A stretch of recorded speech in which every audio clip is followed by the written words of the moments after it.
Hey guys, welcome to a new video on the Blue Abroad YouTube channel. Don't forget, during the trade and draft period, these videos are sponsored by Big Betting Australia. That's betting, not betting. You really think I'd sell out? Come on now. So what that means is you can use the code BLUEABROAD at the checkout for 15% off on all orders, no minimum value, and free shipping. Check out the website, link is in the description. In this video, we have the latest update surrounding Dan Houston and the Carlton Football Club.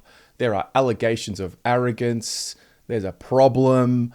It's all happening. Welcome to day one of post 2024.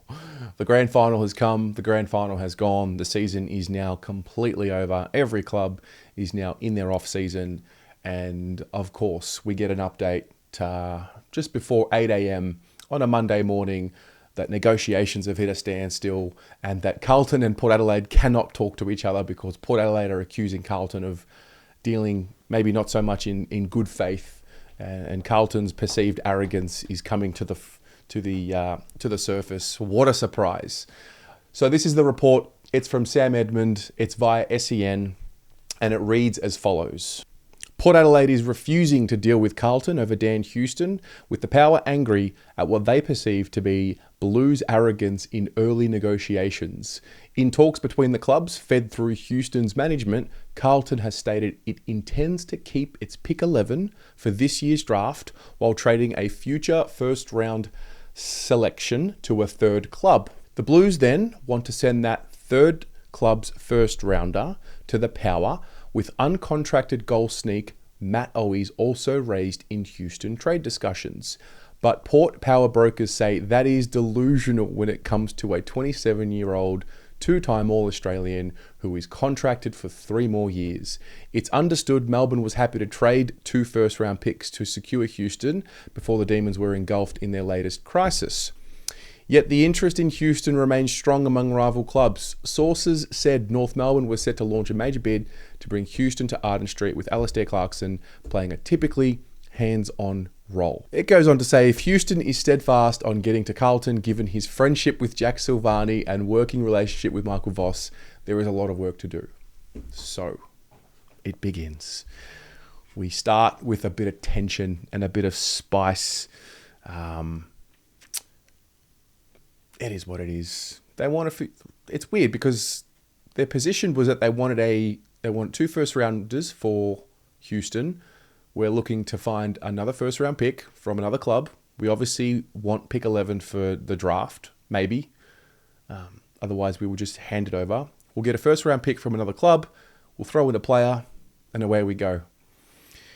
It's just got long public negotiations written all over it. I will say, from my memory, in the Nick Austin era, we haven't had many of these types of negotiations public like this. And I think every time there's an update in this Dan Houston saga, there's going to be an update.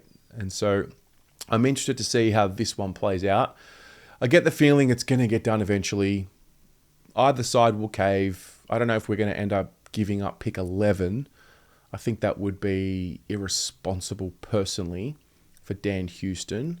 I think there's ways around it, and it would maybe make some sense why we've seen 3 names floated, in particular, Kennedy, Lewis Young, and Matt Owies. And maybe that's why, because it's just a bit of a carrot to dangle into the public so that the world knows that they're available. But nonetheless, let's take a look. I took notice of the press conference that Chris Davies did for Port Adelaide. Take a look. Dan Houston, what is the asking price for you guys, and what do you need to see from other clubs to facilitate a trade there? Well, I think firstly, with regard to Dan, and the trade period, I don't think we've ever necessarily come out in the media and suggested what we think we're going to need. There are so many different permutations that can happen that for any player who's leaving, I don't want to define, I know the narrative is around 2 first round picks and that type of thing. I think we just wait during the trade period to see ultimately what we get offered. Dan's made it clear to us that his preference is to be in Victoria. He's also said that if that can't work in a fair manner, that he's happy to stay. So we'll just have to wait and see how that transpires. So that's best deal, or are you looking at any particular clubs? I know that's probably preemptive. No, well, I mean, we're not.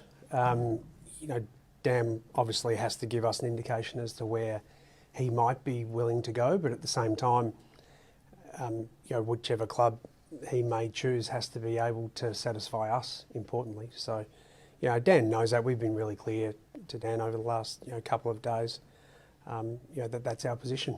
Was the club ultimately surprised when they got the final decision from Dan on this? Obviously, it's been pretty firm over the last month that he would be here in 2025. Well, look, I think we all have to take a step back sometimes, and you know, Dan's not the first person to have, you know, his feelings oscillate over a period of time. You know, he's not the first person to you know, put out a position that he's staying and then ultimately may be leaving.